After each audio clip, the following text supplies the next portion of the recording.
Habits make or break us to a far greater extent than we like to admit. Habit is both a powerful enemy and wonderful ally of concentration. You must learn to overcome habits which are injurious to concentration, and to cultivate those which increase it. The large majority of people are controlled by their habits, and are buffeted around by them like waves of the ocean tossing a piece of wood. They do things in a certain way because of the power of habit. They seldom ever think of concentrating on why they do them this way or that, or study to see if they could do them in a better way.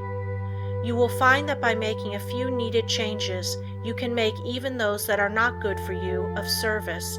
The good habits you can make much better. The first thing I want you to realize is that all habits are governed consciously or unconsciously by the will.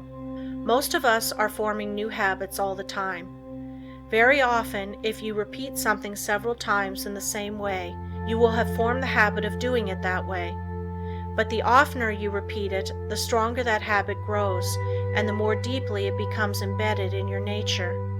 After a habit has been in force for a long time, it becomes almost a part of you, and is therefore hard to overcome.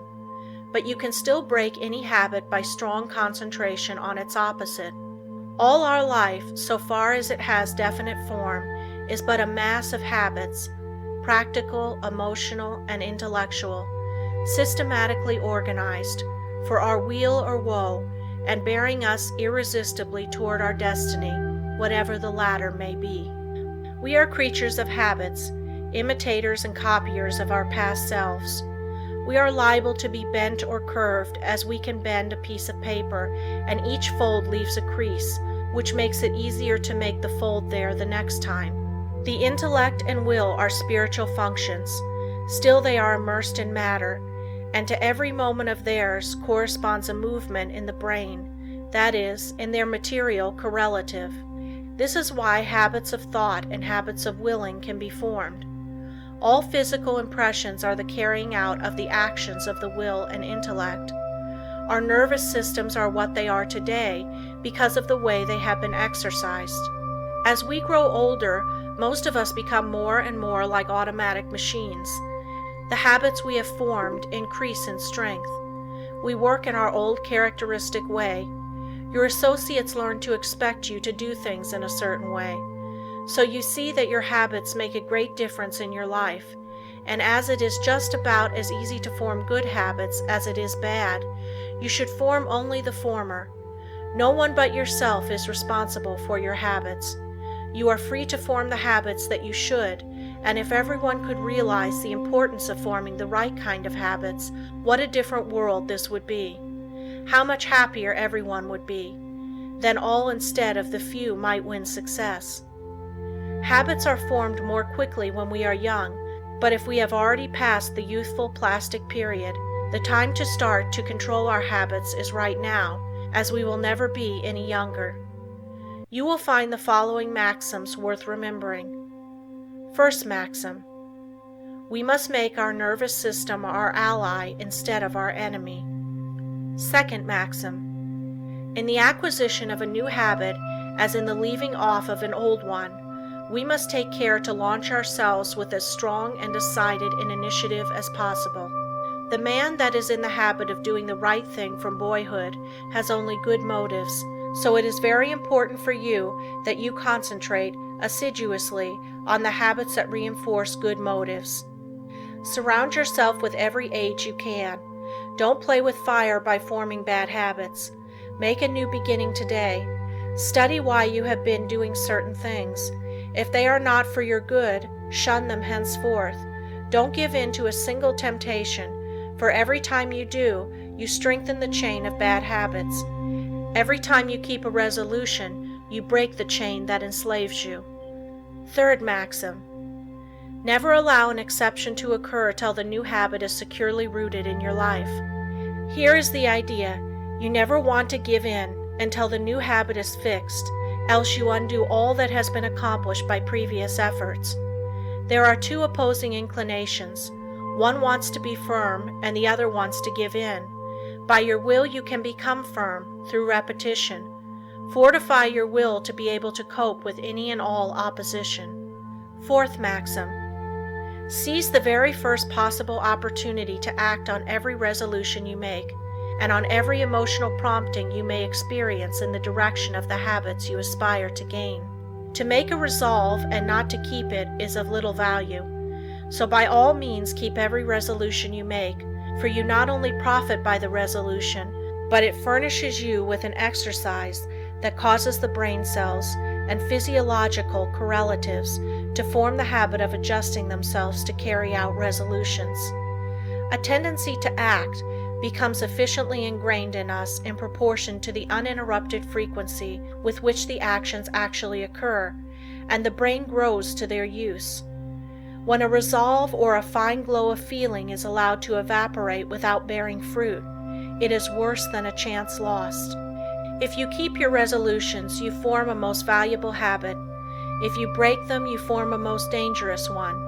So concentrate on keeping them, whether important or unimportant, and remember it is just as important for this purpose to keep the unimportant, for by so doing you are forming a habit. Fifth maxim: keep the faculty of effort alive in you by a little gratuitous exercise every day. The more we exercise the will, the better we can control our habits. Every few days do something for no other reason than its difficulty, so that when the hour of dire need draws nigh, it may find you not unnerved or untrained to stand the test. Asceticism of this sort is like the insurance which a man pays on his house and goods. The tax does him no good at the time, and possibly may never bring him a return, but if the fire does come, his having paid it will be his salvation from ruin. So with the man who has daily insured himself to habits of concentrated attention, energetic volation, and self-denial in unnecessary things. He will stand like a tower when everything rocks around him, and his softer fellow mortals are winnowed like chaff in the blast. The young should be made to concentrate on their habits, and be made to realize that if they don't, they become walking bundles of injurious habits. Youth is the plastic state, and should be utilized in laying the foundation for a glorious future. The great value of habit for good and evil cannot be overestimated. Habit is the deepest law of human nature. No man is stronger than his habits, because his habits either build up his strength or decrease it.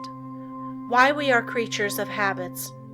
Habits have often been called a labor-saving invention, because when they are formed they require less of both mental and material strength. The more deeply the habit becomes ingrained, the more automatic it becomes. Therefore, habit is an economizing tendency of our nature, for if it were not for habit, we should have to be more watchful. We walk across a crowded street. The habit of stopping and looking prevents us from being hurt. The right kind of habits keep us from making mistakes and mishaps. It is a well-known fact that the chauffeur is not able to master his machine safely until he has trained his body in a habitual way. When an emergency comes, he instantly knows what to do. Where safety depends on quickness, the operator must work automatically. Habits mean less risk, less fatigue, and greater accuracy. You do not want to become a slave to habits of a trivial nature.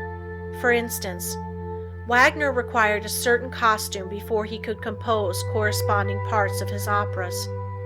Schiller could never write with ease unless there were rotten apples in the drawer of his desk, from which he could now and then obtain an odor which seemed to him sweet.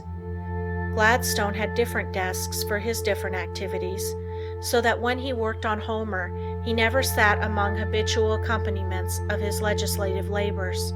In order to overcome undesirable habits, two things are necessary. You must have trained your will to do what you want it to do, and the stronger the will, the easier it will be to break a habit. Then you must make a resolution to do just the opposite of what the habit is. Therefore, one habit must replace another. If you have a strong will, you can tenaciously and persistently concentrate on removing the bad habit, and in a very short time the good habit will gain the upper hand. Dr. Oppenheim's instructions for overcoming a habit. If you want to abolish a habit, and its accumulated circumstances as well, you must grapple with the matter as earnestly as you would with a physical enemy. You must go into the encounter with all tenacity of determination, with all fierceness of resolve, yea, even with a passion for success that may be called vindictive. No human enemy can be insidious, so persevering, as unrelenting as an unfavorable habit. It never sleeps, it needs no rest. It is like a parasite that grows with the growth of the supporting body, and like a parasite, it can best be killed by violent separation and crushing. When life is stormy and all seems against us, that is when we often acquire wrong habits, and it is then that we have to make a gigantic effort to think and speak as we should, and even though we may feel the very reverse at that moment, the tiniest effort will be backed up by a tremendous power and will lift us to a realization never felt before. It is not in the easy, contented moments of our life that we make our greatest progress, for then it requires no special effort to keep in tune. But it is when we are in the midst of trials and misfortunes, when we think we are sinking, being overwhelmed, then it is important for us to realize that we are linked to a great power, and if we live as we should, there is nothing that can occur in life which could permanently injure us. Nothing can happen that should disturb us. So always remember you have within you unlimited power, ready to manifest itself in the form which fills our need at the moment. If when we have something difficult to solve, we would be silent like the child, we can get the inspiration when it comes. We will know how to act. We will find there is no need to hurry or disturb ourselves. That it is always wiser to wait for guidance from within than to act on impulse from without.